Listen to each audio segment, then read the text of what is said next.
நான் ஒரு தடவை இந்த பெரிய அதிகாரிகளோடு போய் மாட்டிக்கிட்டேன் ஒரு இடத்துல. இவர் ஒரு 9 பேர் உட்காந்துருக்காங்க. அன்றைக்கி தான் பார்த்தேங்க, அது ஒரு வேள்வி மாதிரிலாம் குடிக்கானுவோ. சுவாகா தான் சொல்லலை, 9 பேரும் சுற்றி உட்காந்துட்டான். பாட்டு இந்த டம்ளராக வச்சுட்டானுவோ, ஊற்றிட்டானுவோ. ஊற்றிட்டு இந்த காரப்பட்டமாக அவித்து வச்சுக்கிறானுவோ. அப்புறம் இந்த தோசைக்கெல்லாம் கொண்டு வந்து மேஜிஸ்ட்ரேட் தான் ஆம்லெட் போடுதார். தண்ணி அதுக்கு சாப்பிடணுமாமே, நமக்கு என்ன தெரியும். அப்புறம் இந்த 9 இதில் விட்டானுவோ.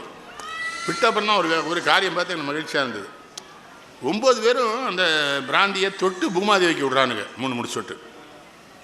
அப்போ தான் பார்த்தா உலகம் ஏன் சுற்றுன்னு எனக்கு அன்றைக்கி தான் தெரிஞ்சுது. உலகத்தில் இருக்க குடியாரம் கூட முடிச்சுட்டு விட்டானோ, உலகம் என்னத்துக்கு ஆகும். விஞ்ஞான இது உதட்டு விட்டானுங்க. அப்புறம் கிளாஸ் எடுத்து இப்போ இடிக்கானவொன்னே என் கூட ஒரு பெரிய அறிஞர் இருந்தார். அவர் கேட்டால், தம்பி எதுக்கு இடிக்காங்க என்ன, மொத்தமாக காசு போட்டு வாங்கியிருப்பான போல, அளவு சரியாக இருக்கான்னு பார்க்கணும், குடிக்க முன்னாடி விடுங்க என்னாச்சுன்னு. பிரியாணிலாம் வச்சுருந்தானுங்க. ஆனால் விடிய காலம் வரை சாப்பிடவே இல்லையே. எல்லாருமே பிரியாணி மேலே தான் படுத்துருந்தான் விடிய காலம். அப்புறம் தான் எங்கள் மச்சான் சொன்னார், குடிக்காதவனை கூட வச்சு தப்பு மாப்பிள்ள, அதில் வேறு நீ சாணம் உலகம் போகிறான்னு சொல்லிடுவேன். இல்லையா, நீங்கள் எவ்வளோ பெரிய அறிவாளி தான் குடிக்கிறீங்க.